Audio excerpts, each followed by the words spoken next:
কথা সিরিয়ালে আপনারা যাকে ম্যান্ডি বা মান্ডবী বলে চেনেন, আজকের ভিডিওতে তাকে নিয়েই বিস্তারিত আলোচনা করব। তো চলুন শুরু করা যাক। তো সবার প্রথমেই জেনে নেব তার আসল নাম।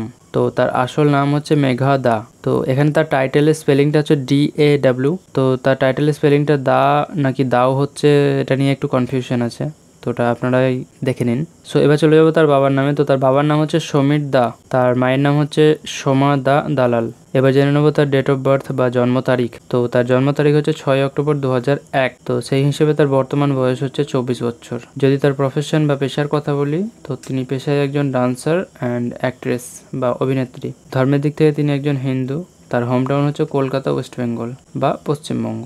এবার জেনে নেব তার শারীরিক দিকগুলো, যেমন তার হাইট ওয়েট। তো তার হাইট হচ্ছে 5 ফুট 2 ইঞ্চি এবং তার ওয়েট হচ্ছে 50 to 60 কেজি অ্যাপ্রক্স, মানে আনুমানিক। ওজনটা কম বেশি হতে পারে। এবার দেখে নেব তার এডুকেশন কোয়ালিফিকেশন। তো তিনি যেখান থেকে স্কুল কমপ্লিট করেছেন সেই স্কুলটার নাম হচ্ছে মাসলন্দাপুর ভূদেব স্মৃতি বালিকা বিদ্যালয়। তিনি স্কুল কমপ্লিট করার পরে কলেজের পড়াশোনা শুরু করেন। তো তিনি যে কলেজ থেকে তার গ্র্যাজুয়েশন কমপ্লিট করেছেন সেই কলেজটির নাম হচ্ছে রবীন্দ্র ভারতী ইউনিভার্সিটি। তো তিনি যে সিরিয়ালটা থেকে মানুষের নজরে জনপ্রিয় হয়ে উঠেছিলেন সেই সিরিয়ালটার নাম হচ্ছে পিলু, যেটা 2022 সালে রিলিজ করা হয়েছিল। সো এবার জেনে নেব তার কিছু ফেভারিট জিনিস বা ফেভারিট কিছু মানুষ সম্পর্কে।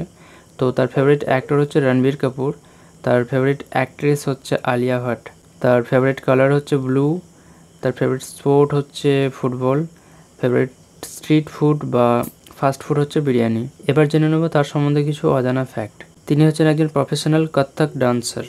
তিনি সৌরভ গাঙ্গুলির উপস্থাপিত অনুষ্ঠান দাদাগিরিতে অংশগ্রহণ করেছেন, যেটা প্রকাশিত হয় জি বাংলা চ্যানেলে।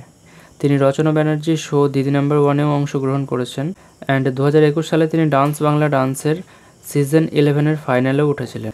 সো এই ছিল কিছু ইনফরমেশন মেঘা দা সম্পর্কে। বাকি দেখা হচ্ছে পরের ভিডিওতে। সকলে ভালো থাকুন, সুস্থ থাকুন। Thank you.